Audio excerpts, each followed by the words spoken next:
Class we had saw about the direct and inverse proportion. Today's class is the continuation of that.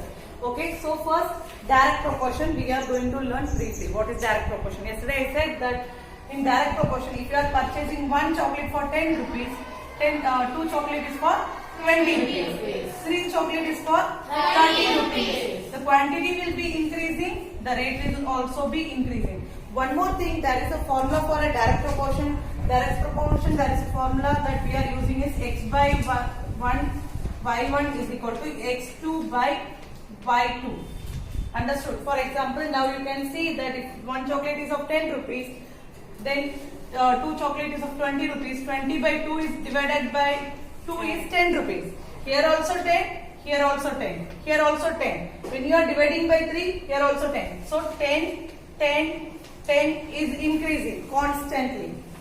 समझ में आ रहा है? The 10 is increasing constantly. Understood?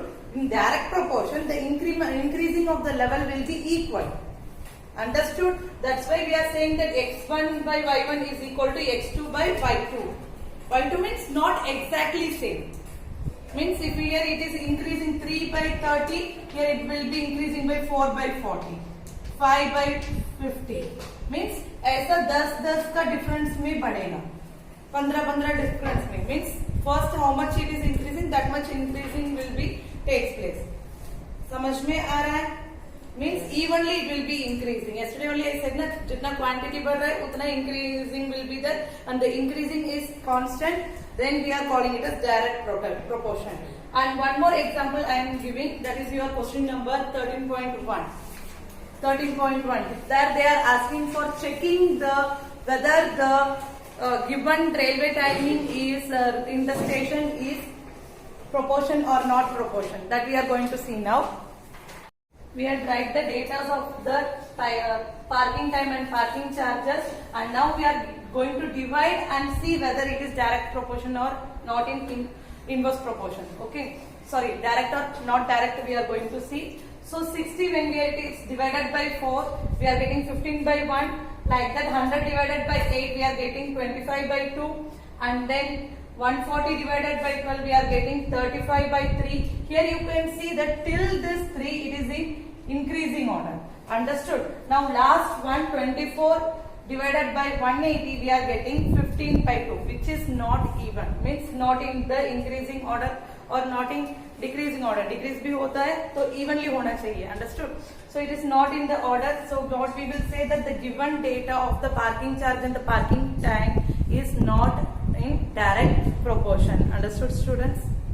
Direct proportion we are going to use is x1 by y1 is equal to x2 by y2. Understood? In exercise 13.1 itself, you will see some sums in such a way that any one of the value will be not there. You are going to use this formula for finding the answer. Understand? This formula you can write it like this also. x1 by y2 is equal to, that means cross multiplication. Then x2 by x2 into y1. This is also the nothing but the cross multiplication. Understood? Now we are going to learn about the inverse proportion. Yesterday itself I said what is inverse proportion. In inverse proportion what is happening? For example, I have given the example of labor. If 5 people are doing the work in 10 hours and 10 people will do the work in 5 hours. ये 5 भी आ सकता है, नहीं तो 2.5 भी आ सकता है. That is not proper result. वो increase भी हो सकता है, decrease भी हो सकता है, but it is not evenly distributed. अभी जैसा हमने इसके पहले का सम देखें, इसमें evenly third number तक direct था, उसके बाद when we see overall, it is not in direct proportion. Understood? Here what is happening? One quantity will be increasing, another quantity will be decreasing. But in direct proportion, if it is increasing, it will be continuously increasing both the sides. If it is decreasing, continuously decreasing both the sides. Understood? And this is also having an inverse proportion is also having a formula, that is x1 by y1 is equal to x2 by y2. This is the formula of inverse proportion. What is the formula of inverse proportion? x1 into y1 is equal to x2 into y2. Understood? Understood, students? Now let's move on to the second question. Okay.